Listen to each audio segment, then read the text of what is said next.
body needs coordination. That's why God set up the structure. Hebrews 13:17. He said, obey them that have rule over you. He said, for they watch. He said, and submit yourself to them, for they watch over your soul, as they must give account, and that they will do it with joy and not with grief, for it is unprofitable for you if they do it with. Are you seeing this? You never find the leg refusing to receive signals from the brain. It will distort coordination. And then if the brain is sending signals through the neuron system, coordinated through the nerve system into the body, there is perfect coordination. The problem with some of you is you are in a unit. You are now thinking, who is this one that says the leader? Where are you from?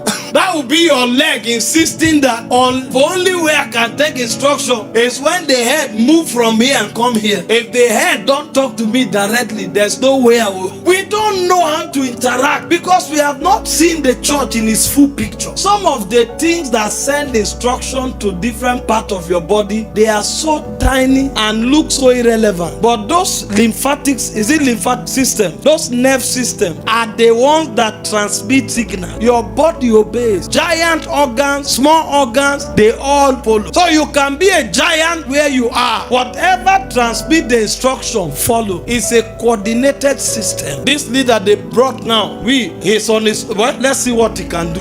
They call for first meeting, you cross your leg, you are looking in different direction because you have prepared yourself for him to know that he needs to prove himself here. Otherwise, he can't tell you what to do. You have become a cancerous cell. And what happens to cancer is that it's cut off. That's why some of us are big yet irrelevant. And we are wondering, it's not always about size. Size must be regulated. If your eye become as big as your head, there's problem. In 1 Thessalonians 5:12 and 13, it said, know them which labor among you and esteem them highly in law for their responsibility's sake. I'm showing you this so that you can make the most of church. We are an arrogant generation. The moment they put somebody in charge, you start hearing murmuring. Everybody is trying to prove that I know too much. What do you think you can tell me? You know, but you are not the one giving the role. If you truly know, that's why you should submit. But you are trying to rebel is a proof that you don't know. And that's why you were not the one choosing. You just justify the reason why you were not the one. Always have the posture of love and unity in your heart. See, some of us come with offensive and abrasive disposition. You are coming to church. Even the ushers and the greeters at the door, they are greeting your hand as if you are prepared for war. You are not going to war, you are coming home. The moment they start any conversation, you are set like a lioness who wants to hunt. They say what? I beg.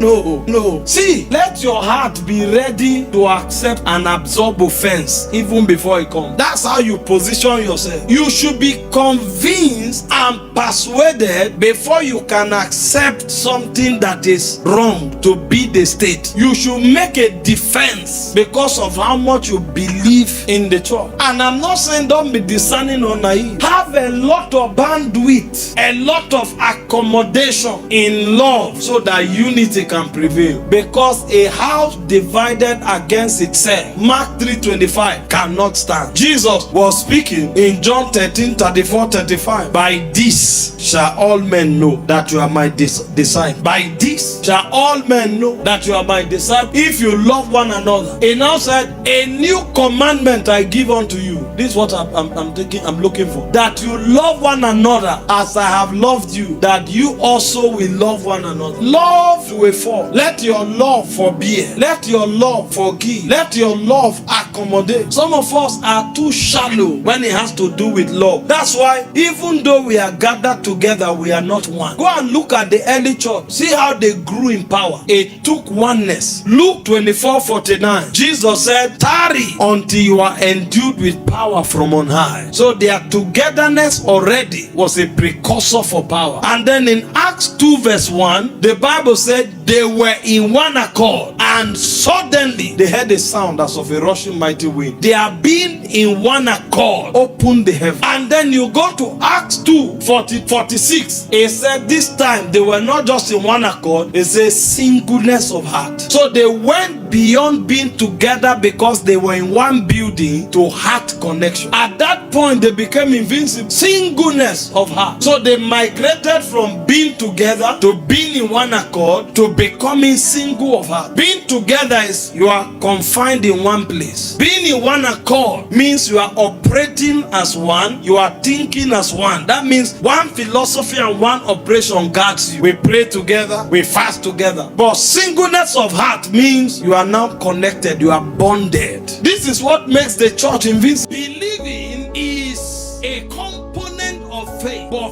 faith is broader than believing. Believing may not have action. Believing can be a mental disposition on account of revelation accessed. This is why it is part of faith, but faith is broader than it. But if you will operate by faith, you must get to the point where you believe. That means the truth of the matter must be articulated, because you can't believe until you have articulated the truth of the matter. This is where believers have problems. They know God has power, they know God is willing to heal, but they don't know how, and they don't know what to do. The problem is that they have not articulated the spiritual fact. The Bible said in Romans chapter 10, if you read that scripture, it said, how can they believe except as they hear? It said, how can they hear except as there is a preacher? And it said, how can they preach except as they be sent? Meaning, believing does not happen automatically. It's a product of accessing